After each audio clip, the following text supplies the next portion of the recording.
오늘 말씀을 통하여서 우리들에게 예수님께서 구체적으로 뭘 보여주시기를 원하는지, 또 우리가 잘못 알고 있는 부분은 없는지 한번 들춰내서 바르게 적용하고 바르게 알아내는 시간이 되기를 원합니다.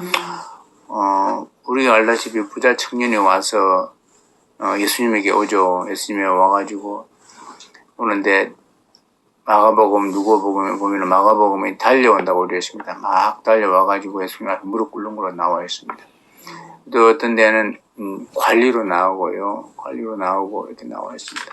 자, 그렇듯 어쨌든 이것이 다 그렇게 합당하겠죠. 그것을 이제 저자에 따라서 생략하고 그렇게 쓸 수 있겠죠. 아무튼 다 맞습니다. 근데 이제 와가지고 선생님이요 그럽니다. 선생님 이제 호칭부터가 좀 틀리긴 틀리죠. 베드로는 주님이라 그러죠. 선생님이요, 내가 무슨 선한 일을 하여야 영생을 얻으리까 이렇게 물어보죠. 그 예수님께서 답변에 이제 계명을 지키라고 이야기를 합니다. 계명을 지키라 그렇죠. 영생에 대한 그 대가로 이제 말을 합니다. 그 원칙을 말씀합니다. 이게 이제 청년이 다 지켰다고 아직도 무엇이 부족합니까? 그러니까 네가 네 소유를 다 팔아가지고 가난한 자를 나눠주고 나를 따르라. 그러면은 보화가 네 쌓일 것이고 이렇게 나옵니다. 그러니까 이제 이 부자 청년이 근심하면서 이제 가버리거든요. 그때 예수님께서 그 부자가 천국 가는 것이 낙타가 바늘 귀 들어가는 것보다 어렵다 이렇게 말을 합니다. 이러한 대화가 이 장면이에요. 이 장면인데 우리가 이 장면에서 그렇게 얼핏 보면은 부자가 천국 가기 힘들다. 부자는 욕심이 많기 때문에 또 그 모든 재산을 놓을 수 없기 때문에 천국 가기 힘들다. 이렇게 오해할 수가 있어요. 그래서 그러면은 재산을 다 팔아가지고 부자들의 재산을 다 팔아 가난한 자를 공개하는 자는 천국 가는 거 아니냐? 그렇게 되면 되지 않냐? 그래서 이제 그걸 역으로 붙여가지고 내가 많은 돈이 있다. 또 내가 가지고 있는 분기시 예를 들어서 뭐 100이 있든지 뭐 50이 있든지 뭐 30이 있든지 아무튼 100이면 100, 50이면 50, 30이면 30, 또 없으면 없는 대로 그것을 가난한 자들에게 나눠주고 내가 하나님을 따른다고 하면은 내가 나의 뭐 그 길이 어떤 길인지 몰라도 따른다고 하면은 나는 그죠 이 땅에서 많은 복도 받고 또 나는 죽으면 천국 간다. 이렇게 이제 수많은 사람들이 이제 생각을 할 수밖에 없죠. 이 장면에서.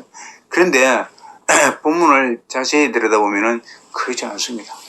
그게 아닙니다. 그게 여기서 많은 사람들이 그래서 천국 말씀은 전혀 예수님의 말씀은 그 의도가 아닙니다. 그렇다고 해서 그것을 터부시하는 것은 아니고요. 그 보면은 우리 21절에 보면은 예수님께서 네 가진 소유를 다 팔아가지고 가난한 자들을 주라. 그러면은 하늘의 보화가 쌓일 것이다. 그리고 왔던 날 쫓아라. 이 맥락만 보면 그렇습니다. 그런데요, 말씀이 아니에요. 그 앞에 예수님께서 하신 말씀이 있어요. 네가 온전하고자 할진대. 이렇게 나옵니다. 그 앞에. 저와 여러분들이 여기에서 은혜 받기를 주님을 축원드립니다. 영어 성경에서는요, 퍼펙트, NIV 성경에서는 퍼펙트하고 나옵니다. 완전하고자 하느냐. 유사한 말이죠.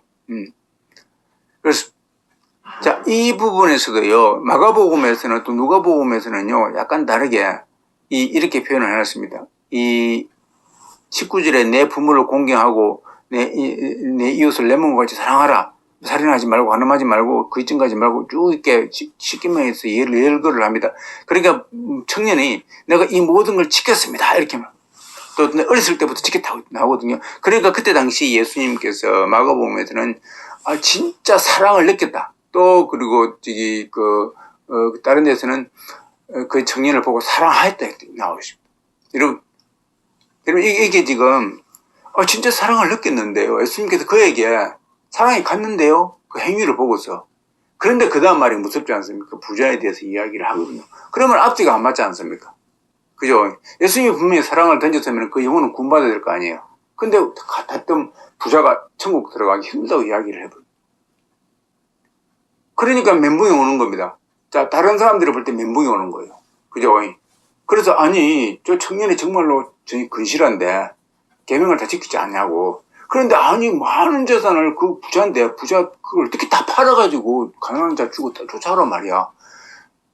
힘들잖아요.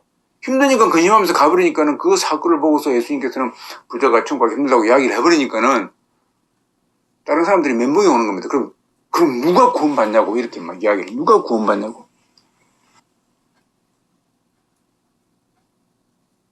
그러니까 여기까지 보면은요 사실은 누가 구원받냐 사실은요 구원받을 수 없어요.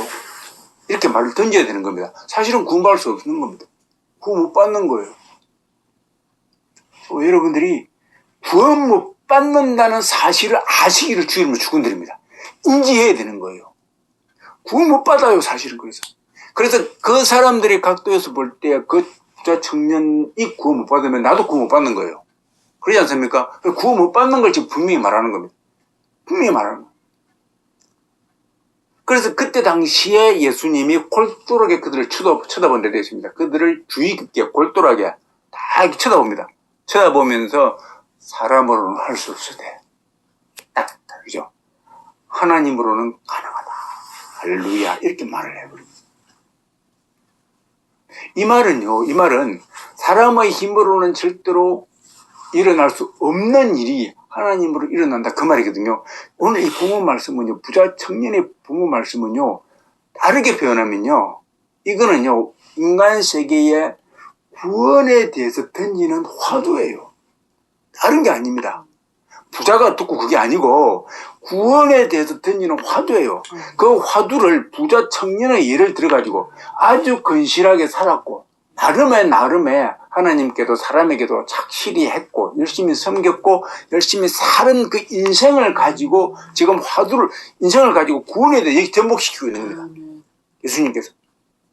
그런데 거기에서 엄청난 딜레마가 형성되어 버린다. 나와버리죠. 그러니까 하나님도 별로 안 섬기고 또 이웃에 대한 사랑도 별로 없고 부모에게 효도도 안 하고 그런 사람이면 참 좋은데 그런 사람을 접목시켜 이런 말 하면은 그래 니 같으니까 그러지라고 할 것인데 아주 인간 세계에서 보면은 아주 뻣뻣해요. 사람들이 볼 때 동경의 대상입니다.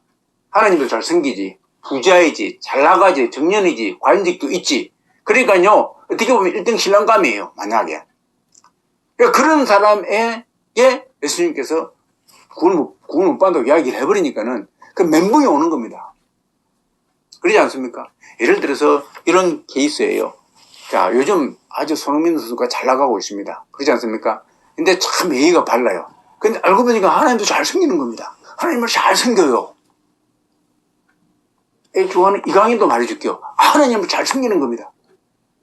아주 인성이 좋습니다. 감독에게도 동료들에게도 먼저 축기 세워주고 어저께도 인터뷰할 때 말입니다. 여기는 이 PL이 아니냐고 그렇게 겸손할 필요가 없다고 이렇게 이야기를 해줄 정도예요. 또 겸손하냐고 막 이렇게 이야기를 웃으면서 좋은 거죠 사실은요.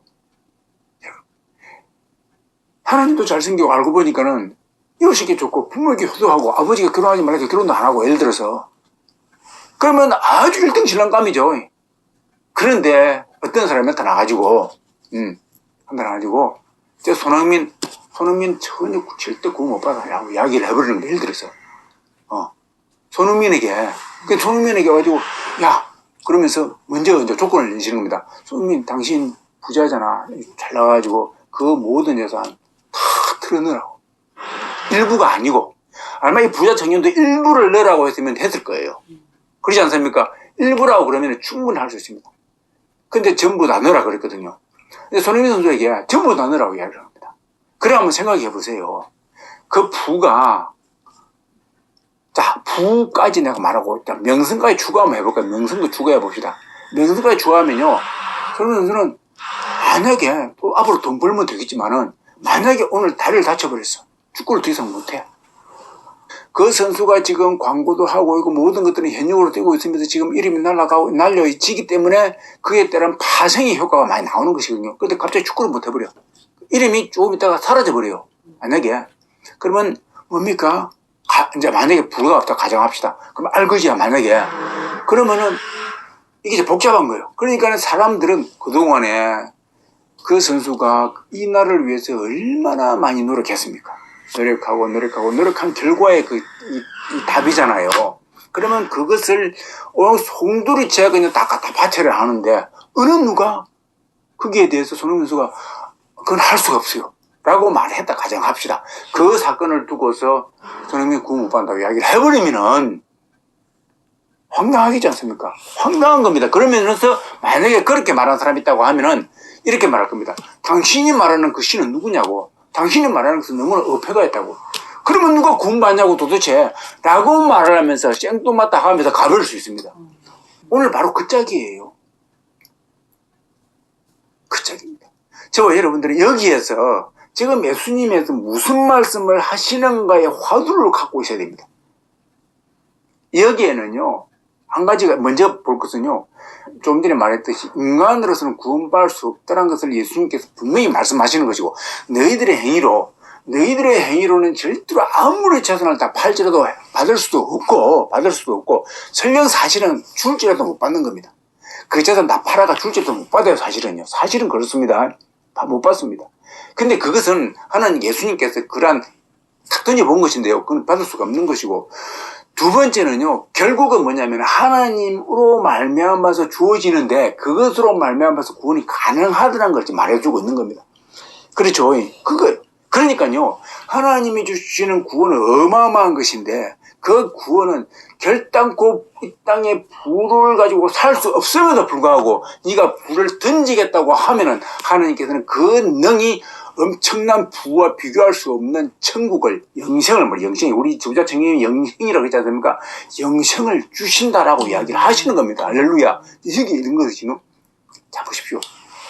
그렇기 때문에 지금 제가 앞에 있는 말을 하나를 빠뜨리고 일부러 이 말을 먼저 합니다. 여기에는요, 먼저 하기 이전에 그러면은 예수님께서 그 구원은 인간으로부터 오지 아니하고 행위로부터 오지 아니하고, 그리고 어느 누가 내 많은 재산을 예수님 말씀대로 나는 다 팔아가지고 주어버리고 나는 이제부터 내 몸을 봉사하면서 살리라 라고 결심한 사람이 그렇게 살았다고 해가지고 구원받는 게 아니다라는 것을 말해주고 있는 거예요. 그렇죠? 그렇게 산다고 해서 구원이 오는 게 아니다라는 것입니다. 그죠? 그 다음에 두 번째는 결국은 뭐냐면은 하나님으로부터 많이 구원이 오기 때문에 설령 네가 구원을 받더라도 그 구원이 너로부터 나온 것이 아니기 때문에 교만할 필요도 없고 그것까지 자랑할 필요도 없고 그죠? 그들먹거릴 필요도 없고 더욱더 너는 뭐요? 하나님한테 사람들 앞에서 겸손히 나아가야만 한다는 사실을 말해주는 겁니다. 아멘. 오늘 저와 여러분들이 이 사실을 알시기를 주님을 축원드립니다. 그래서요, 결국은 오늘 한번 봅시다. 그럼 어떻게 하면 구원을 얻을 수 있는가? 여기에 답이 나오거든요. 오늘 이 사실이 저와 여러분들에게 목도되어지고 눈으로 확인되어진 바 되기를 주 이름으로 축원드립니다. 첫 번째가 보면요, 예수님 말씀은 간결합니다. 보십시오. 21절에 보면은 네가 온전하고자 하느냐, 즉 영생을 얻어야 되는데, 영생을 얻으려고 하면요 온전해야 되는데, 이 온전함의 법칙이 온전해야만 천국 들어간 거 아닙니까? 그러니까 이 온전함을 위해서는요, 뭐가 필요하냐면요, 네 재산을 다 팔아야 되는데, 그 말은 지금 네가 가지고 있는 모든 부들을 싸그리 하나님한테 드려라 그 말이에요. 자, 드려라 그 말입니다. 자, 보십시오.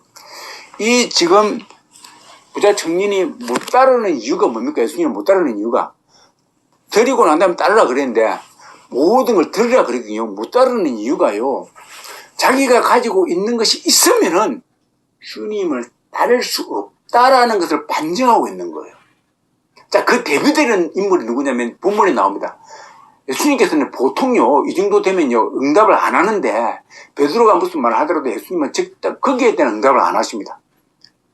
실제로 그렇습니다. 너무 말할 가치가 없으면 응답을 안 합니다. 다른 말 해버립니다. 바리새인들에 대해서도 그러고요.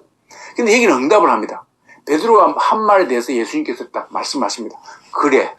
그러면서 네가 영생도 없고 이 땅에 있어도 여러 배로 받는다 이야기를 합니다. 그럼 네가 다 들을 것이다. 이스라엘 12지파를 네가 실제로 심판할 것이라고 이야기를 합니다. 그 전에 무슨 말 했냐면 베드로가 이런 말 합니다. 내가 모든 걸 버리고 주님을 따라 싸우니 우리에게는 앞으로 무엇이 예비되어 있습니까? 라고 질문을 합니다.